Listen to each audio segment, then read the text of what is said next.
আগামী জাতীয় সংসদ নির্বাচনের দিনক্ষণ নিয়ে বাংলাদেশের রাজনীতিতে যে অনিশ্চয়তা ছিল সেটি সম্ভবত অনেকখানি কেটে গেল প্রধান উপদেষ্টার প্রেস উইং এর একটি ব্রিফিং এর মধ্য দিয়ে। বুধবার সন্ধ্যায় প্রধান উপদেষ্টার প্রেস সচিব শফিকুল আলম বলেন, আগামী ফেব্রুয়ারিতে রমজান মাস শুরুর আগে জাতীয় সংসদ নির্বাচন হতে পারে। এজন্য ডিসেম্বরের মধ্যে সব প্রস্তুতি শেষ করার নির্দেশ দিয়েছেন প্রধান উপদেষ্টা ডক্টর মোহাম্মদ ইউনূস। প্রেস সচিব জানান, প্রায় ২ ঘণ্টা নির্বাচনের প্রস্তুতি নিয়ে মিটিং হয়েছে। সেখানে প্রধান উপদেষ্টা অনেকগুলো গুরুত্বপূর্ণ নির্দেশনা দিয়েছেন। তিনি নির্বাচন ঘিরে আইনশৃঙ্খলা বিষয়ক সব প্রস্তুতি ডিসেম্বরের আগে শেষ করতে বলেছেন। যারা প্রথমবারের মতো ভোট দেবেন তাদের জন্য বিশেষ ব্যবস্থা রাখার নির্দেশ দিয়ে প্রধান উপদেষ্টা বলেছেন, ১৬ বছর মানুষ কোনো ভোট দেখেনি।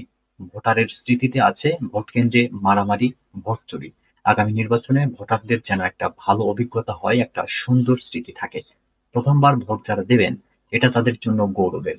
তারা যেন ভালো কিছু অনুভব করেন। এখন প্রশ্ন হলো, নতুন ভোটারদের জন্য বিশেষ ব্যবস্থা থাকতে হবে কেন? পৃথিবীর অন্য কোনো দেশে কি এটা হয়? বড়জোর নারী পুরুষের জন্য আলাদা বুথ থাকতে পারে। সুতরাং নতুন ভোটারের জন্য আলাদা ব্যবস্থা রাখার বিষয়ে যে প্রশ্ন ও সংশয়ের জন্ম হয়েছে সেটি সরকার, বিশেষ করে নির্বাচন কমিশনকে পরিষ্কার করতে হবে। গত ১৩ জুন লন্ডনে প্রধান উপদেষ্টা ডক্টর মোহাম্মদ ইউনূস ও বিএনপির ভারপ্রাপ্ত চেয়ারম্যান তারেক রহমানের মধ্যে অনুষ্ঠিত বৈঠকের পরে যে যৌথ ঘোষণা প্রকাশ করা হয় সেখানে ফেব্রুয়ারিতে নির্বাচন হতে পারে বলে উল্লেখ করা হয়েছে। যদিও সেখানে প্রধান উপদেষ্টা কিছু শর্ত আরোপ করেছেন যে, যদি সব প্রস্তুতি সম্পন্ন করা যায় এবং যদি বিচার ও সংস্কারে পর্যাপ্ত অগ্রগতি হয়।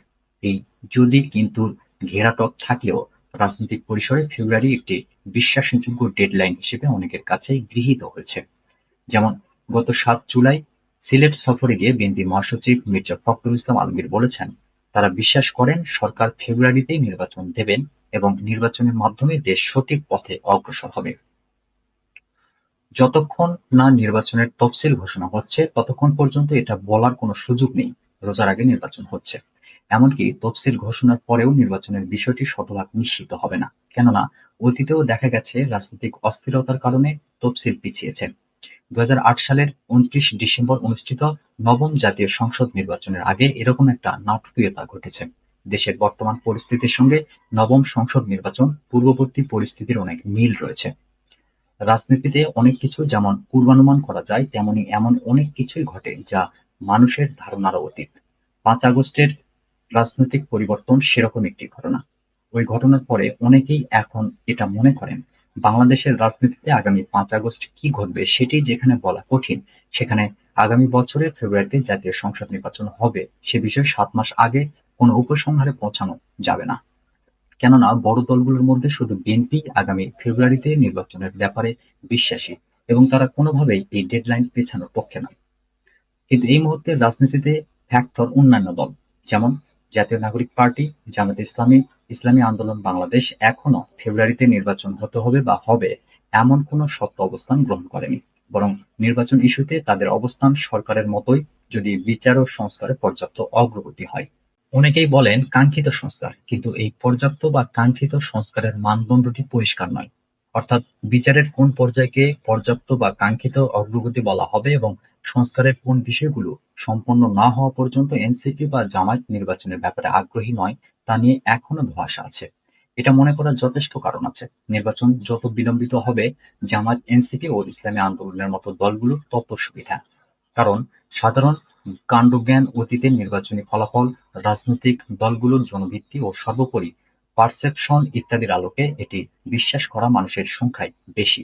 এই মুহূর্তে একটি অবাধ, সুষ্ঠু, রাষ্ট্রীয় প্রভাবমুক্ত, নিরপেক্ষ, গ্রহণযোগ্য ও বিশ্বাসযোগ্য নির্বাচন হলে বিএনপি সংখ্যাগরিষ্ঠ আসনে জয়লাভ করবে এবং তারা সরকারও গঠন করবে।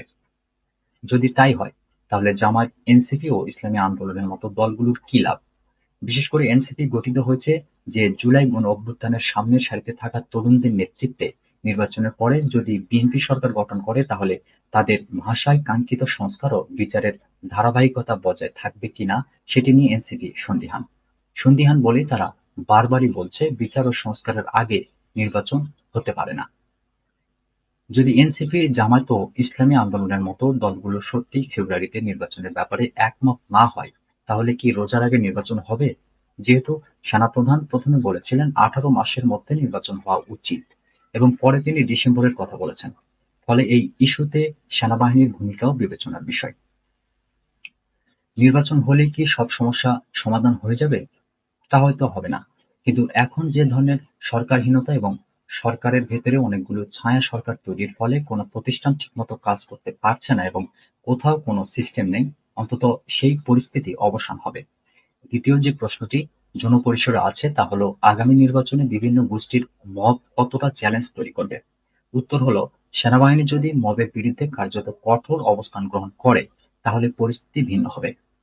তৃতীয় প্রশ্ন, যারাই ক্ষমতায় আসুক তারা ঠিকমতো দেশ চালাতে পারবে বা কতদিন তারা টিকবে? এই প্রশ্নের উত্তর দেওয়া কঠিন, তবে নির্বাচনটি যত দ্রুত সম্ভব হয়ে যাওয়া দরকার। এর কোনো বিকল্পই নেই। বাস্তবতা হলো বিচার ও সংস্কার চলমান প্রক্রিয়া। বিচারের অগ্রগতিও বেশ দৃশ্যমান। বিচারের প্রক্রিয়াটি বেশ ভালোই এগোচ্ছে। নির্বাচনের পরে যারাই সরকার গঠন করুক না কেন তারা এই বিচারিক প্রক্রিয়াটি এগিয়ে নেবে এবং আদালত স্বাধীনভাবে বিচারের কাজ করবেন বা করতে পারবেন, এটির জন্য প্রত্যাশা। কিন্তু বিচার ও সংস্কারে পর্যাপ্ত বা কাঙ্ক্ষিত অগ্রগতি বলতে কি বোঝানো হচ্ছে সেটি যদি পরিষ্কার করা না হয় এবং পর্যাপ্ত অগ্রগতি হয়নি অজুহাত তুলে নির্বাচনকে বিলম্বিত করার চেষ্টা করা হয়, তার মধ্য দিয়ে বাস্তব রাজনৈতিক দলগুলোর মধ্যে অনৈক্য বাড়বে। বিশেষ করে বিএনপি ও তার মিত্রদের সঙ্গে অন্যান্য দল ও সরকারের দূরত্ব বাড়বে, যা দেশকে আরো বড় সংকটের দিকে ঠেলে দিতে পারে। নির্বাচন না হলে কার লাভ কার ক্ষতি সেটি বোঝার মতো কাণ্ডজ্ঞান দেশবাসীর আছে।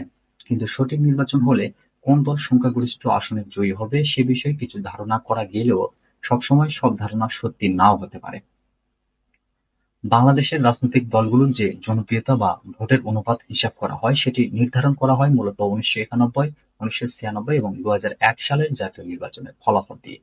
এমনকি ২০০৮ সালের নির্বাচনটি তত্ত্বাবধায়ক সরকারের অধীনে হলেও ওই নির্বাচনটিও যে শতভাগ ত্রুটিমুক্ত ছিল না তা এখন নানা আলোচনায় আসছে। কেননা এর আগের তিনটি নির্বাচনে আওয়ামী লীগ ও বিএনপির আসনে যে পার্থক্য ছিল ২০০৮ সালের নির্বাচনে তার কোনো মিলই ছিল না। ওই নির্বাচনে আওয়ামী লীগ জয়ী হয় ২৩০টি আসনে আর বিএনপি মাত্র ৩০টি আসনে। এই দুটি দলের আসনের পার্থক্য ২০০ কোনো স্বাভাবিক ঘটনা নয়। যে কারণে ২০০৮ সালের নির্বাচনও দেশের এই বড় দুটি দলের জনপ্রিয়তার মানদণ্ড নয়, বরং এর আগের তিনটি নির্বাচনকেই মানদণ্ড হিসেবে ধরতে হয়। ২০১৪, ২০১৮ এবং ২০২৪ সালের নির্বাচন হয়েছে যেহেতু একতরফা, ফলে এই তিনটি নির্বাচনের ফলাফলও কোনো রাজনৈতিক দলের জনপ্রিয়তা যাচাইয়ের ভিত্তি নয়। তার মানে ২০০১ সালের পরে যে ২ যুগ সময় পার হয়েছে এই সময়ের মধ্যে দেশের বড় দলগুলোর জনপ্রিয়তা তথা ভোটের হিস্যা আসলে কেমন, অর্থাৎ কোন দলের ভোট কত সেটি ২০২৫ সালে দাঁড়িয়ে চোখ বন্ধ করে বলে দেওয়ার কোনো সুযোগই নেই। এই সময়ের মধ্যে যে প্রজন্ম বেড়ে উঠছে, যারা কোনোদিন ভোট দেয়নি বা দিতে পারেনি, তারা কাদেরকে ভোট দেবে সেটি কারো পক্ষেই বলা সম্ভব নয়। অতএব অবাধ, সুষ্ঠু, গ্রহণযোগ্য নির্বাচন হলেই বিএনপি ক্ষমতায় আসবে আর বাকি সব দল রাজনীতি থেকে হাওয়া হয়ে যাবে। অঙ্কটা এত সহজ নাও হতে পারে। দর্শক, আজ এই পর্যন্তই। ভালো থাকবেন, সুস্থ থাকবেন। আবার দেখা হবে পরবর্তী ভিডিওতে। আল্লাহ হাফেজ।